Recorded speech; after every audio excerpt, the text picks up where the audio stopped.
My name's Nathan, I'm 34, and until a few weeks ago, I thought I had the perfect little life. My wife, Claire, is 32, and we've been married for 6 years. Her family lives just across town, which is convenient, or so I used to think. I was raised to believe that family is family. You pitch in, you help where you can, and you never keep score. That mindset is exactly how I ended up being the unpaid handyman, mechanic, and landscaper for my in-laws for over 5 years. Every weekend, without fail, I'd drive over there Saturday morning. I'd mow the lawn, trim the hedges, fix whatever needed fixing, leaky faucets, broken steps, you name it. Her dad, Jim, is one of those old-school types who thinks manual labor builds character, but conveniently his character building never seemed to involve his own 2 hands. When their cars had issues, I'd spend hours under the hood. Brake pads, oil changes, alternators. If it could be done in a driveway, I did it. I never asked for a penny. Not once. It wasn't about money. I wanted to be a good son-in-law, a good husband, someone Claire could be proud of. I figured, one day, maybe they'd see me as part of the family, not just the guy who married their daughter. But with every passing year, I started to notice something. There was no gratitude, no thanks, no acknowledgement. It wasn't just that they took my help for granted. It was like they felt entitled to it. One Saturday, about 4 months ago, I came over to find a handwritten list taped to the garage door. Things to do today was written in Claire's mom's neat handwriting. Under it, fix squeaky screen door, replace 2 light bulbs, check car battery, mow lawn, clean gutters. No greeting. No hi Nathan. Just a to-do list, waiting for me like I was the hired help. I brought it up to Claire that night. She just shrugged. You know how they are. They appreciate it, they're just not good at saying it. So I swallowed it, like I always did. But the real breaking point came 2 weeks ago. I had just finished changing the oil in Jim's car. He drives an old pickup that leaks like crazy, and I was wiping the grease off my hands when he came out onto the porch. Claire and her mom were there too, chatting.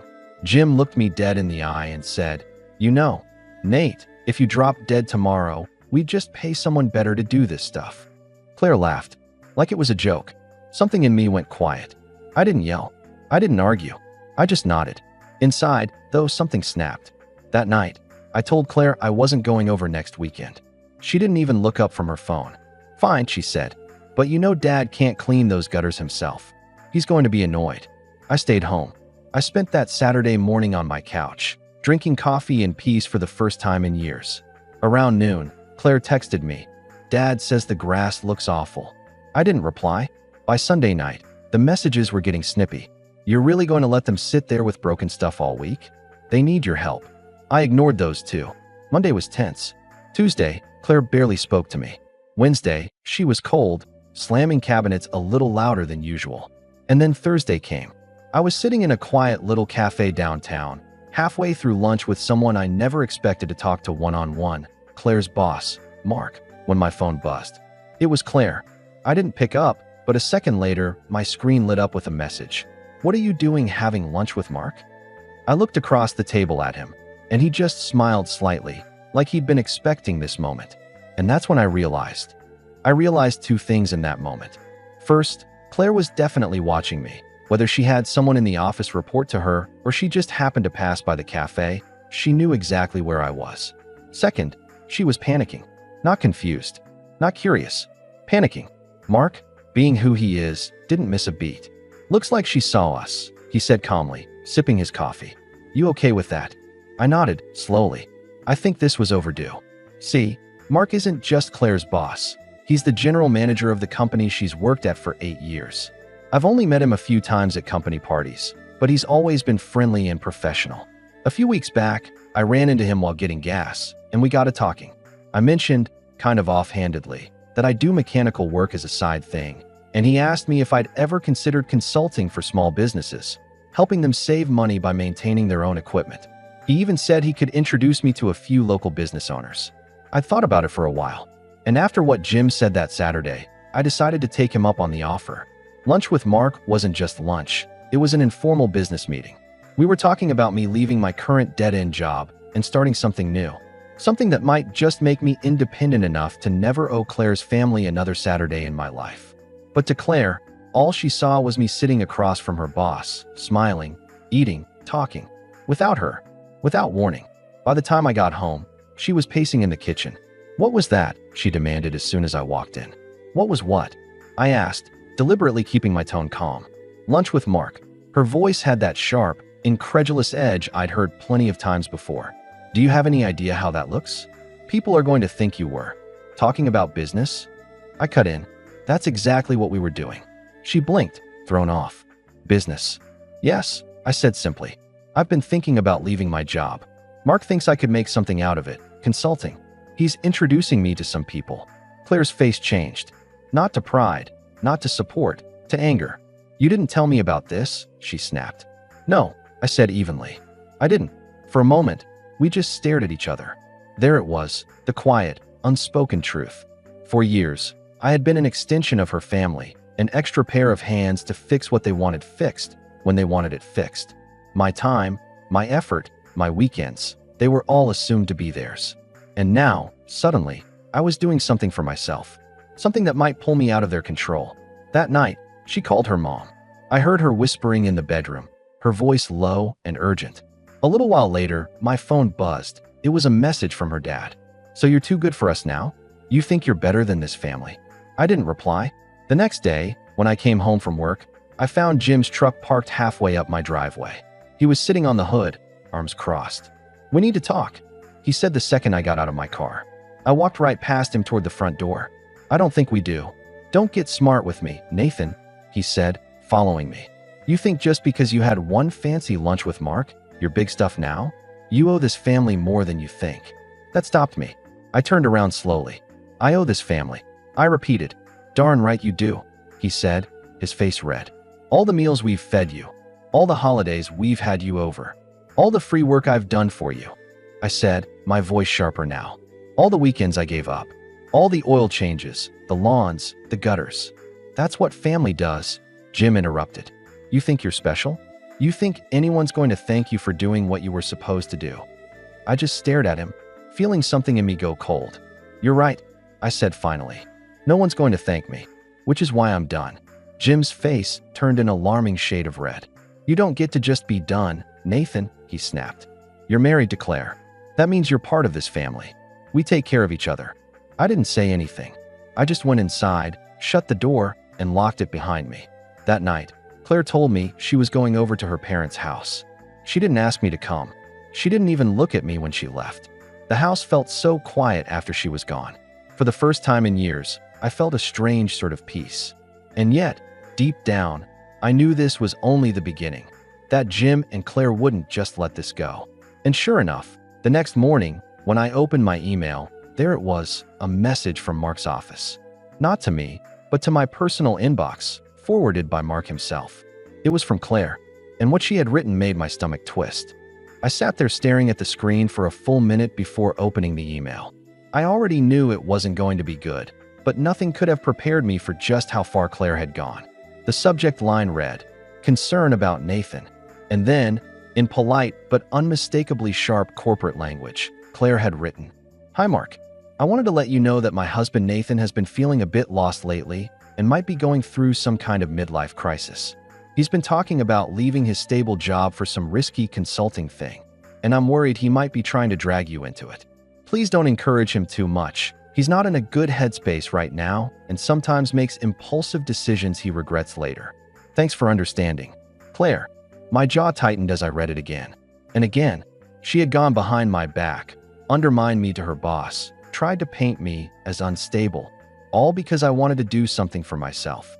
It wasn't just disapproval. It was sabotage. Mark's forward of the email came with a short note. "Thought you should see this for yourself.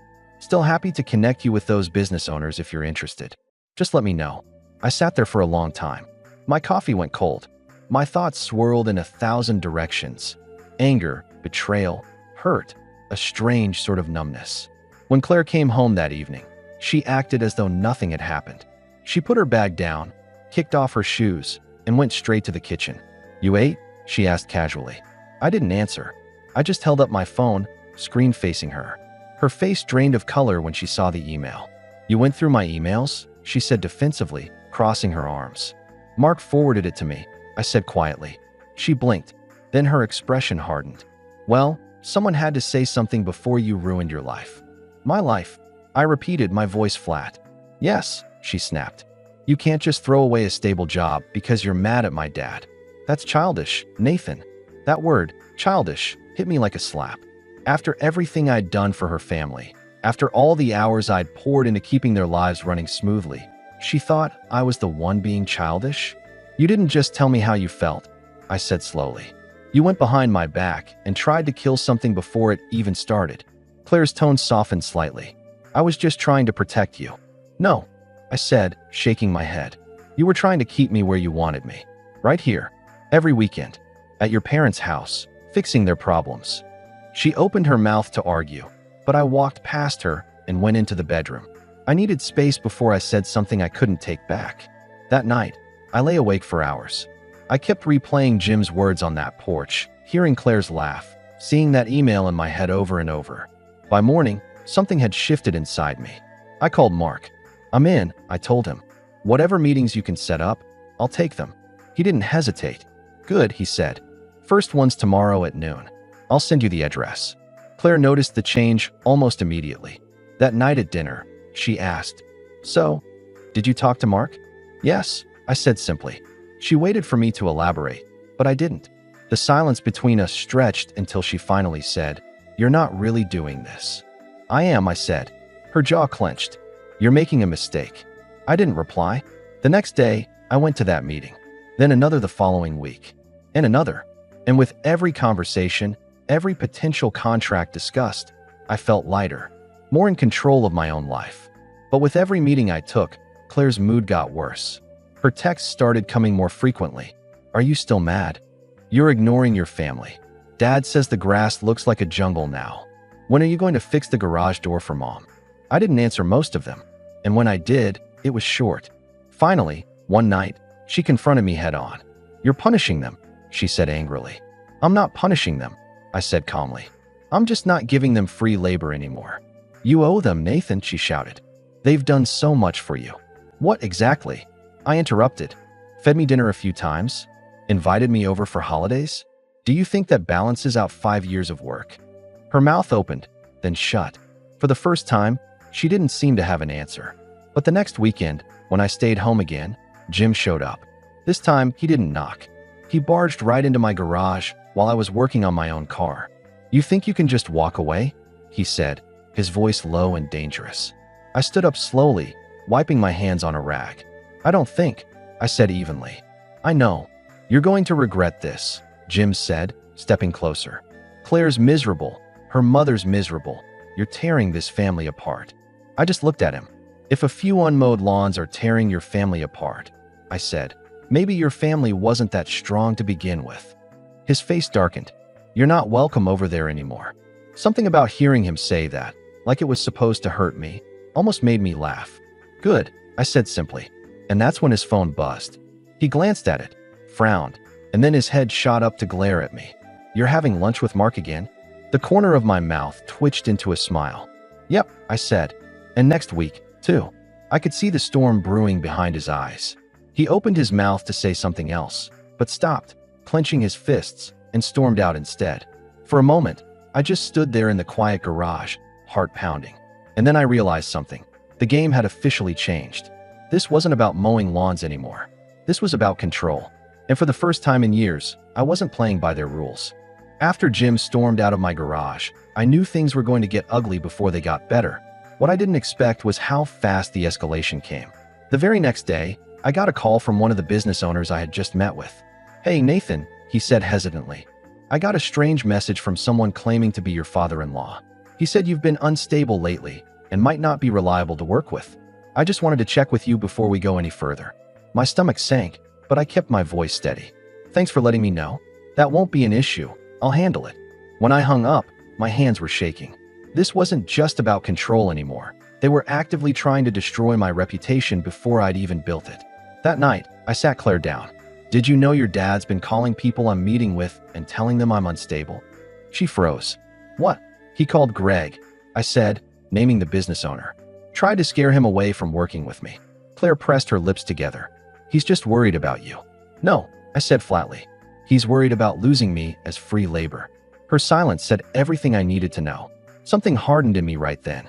I'd spent 5 years bending over backwards for these people, and this was how they repaid me, sabotaging me, undermining me, trying to box me back into the role of their weekend errand boy. That night, I made a decision. Over the next 2 weeks, I worked quietly but intensely. I took every meeting Mark set up, shook every hand, got every contract signed. I lined up 3 small businesses willing to hire me on a monthly retainer to maintain their equipment, saving them thousands compared to hiring mechanics or contractors. By the end of that 2 weeks, I had enough steady work lined up to match my current salary, and that was just the beginning. When I told Mark I was officially putting in my notice, he grinned. "Good for you," he said. "You've got a knack for this." The timing couldn't have been better. Claire's parents had planned a big family barbecue that weekend, one they insisted I attend. Claire told me flatly, "If you don't come, it's going to make things worse." So I went. The moment I stepped into their backyard, I could feel the tension. Conversations dipped, heads turned. Jim was standing by the grill, arms crossed, his expression smug, like he thought I was crawling back to apologize. I waited until everyone had a plate, until the noise of chatter filled the air, and then I stood up. "I've got an announcement," I said calmly, and the yard went quiet. "I've officially resigned from my job," I continued. "Starting next month, I'm running my own consulting business full-time. I'll be working with several local companies, maintaining their equipment and helping them save money." There was a beat of silence. Then Jim laughed, that loud, condescending laugh that had grated on me for years. "So that's it. You threw away a good job just so you can tinker with machines and pretend you're important." I didn't rise to the bait. I just smiled slightly. "You'll be pleased to know this also means I won't be available on weekends anymore. No more lawns, no more oil changes, no more honey-do lists. You'll need to hire someone. Maybe even someone better, like you said." Jim's face turned red. "You ungrateful." "Actually," I cut in, my voice calm but carrying across the yard, "I'm just done being taken advantage of. I spent 5 years working for free because I thought that's what family did. But family doesn't laugh in your face, call you childish, or try to ruin your opportunities. Family supports you. And since that's not what I'm getting here, I'm drawing a line." Claire's mom looked shocked. Claire looked furious, but not surprised. "You can't just walk away from family, Nathan," Jim said, his voice low and dangerous now. "I'm not walking away from family," I said. "I'm walking away from people who think they own me." And with that, I set my plate down, nodded politely to the relatives who were staring wide-eyed, and walked out of that backyard for the last time. Claire came home hours later. I was packing a small overnight bag. "Where are you going?" she asked, her voice tight. "To a hotel," I said simply. "I need space to think." "And so do you." She looked stunned. "You're just leaving?" "No," I said. "I'm giving you time to decide if you're on my side or theirs. Because I'm not going back to the way things were. Not ever." She didn't say anything as I walked past her and out the door. For a week, I stayed in that hotel, working, meeting clients, building my business. Claire texted a few times, asking when I was coming home, but I didn't answer until I was ready. When I finally returned, I found her sitting on the couch, pale and quiet. "They're angry," she said softly. "Dad says you humiliated him." "Good," I said simply. She looked at me then, really looked at me, and for a moment, I saw something shift in her expression. "You're serious about this?" she whispered. "Yes," I said. "I'm serious about not living my life as their unpaid help. I'm serious about being respected in my own marriage. And I'm serious about building something for myself." For a long moment, she just sat there. Then she nodded slowly. "Okay," she said. "Then I guess I need to decide where I stand." She spent the weekend at her parents' house. I didn't call, didn't text, didn't check in. When she came back Sunday night, she sat down next to me and said quietly, "I told them I won't choose between them and you. If they want me in their lives, they have to respect you." It wasn't a perfect ending. There was tension for weeks afterward, plenty of cold shoulders and pointed comments from her family. But slowly it faded. Jim never apologized outright, but he stopped calling me for help. They hired a lawn service, took their cars to a mechanic, paid a contractor to fix their gutters. And me? My business grew. By the end of the year, I had doubled my old salary. I worked my own hours, set my own schedule, and for the first time in years, my weekends were mine. Sometimes, when I drive past their house and see someone else mowing the lawn, I can't help but smile. Not out of spite, but out of relief, because that chapter of my life is closed. And the last time Jim saw me at a family dinner, He didn't make a single snide comment. He just nodded once and said, "Heard you're doing well." I nodded back. "I am." And for the first time since I'd married into that family, I actually believed it.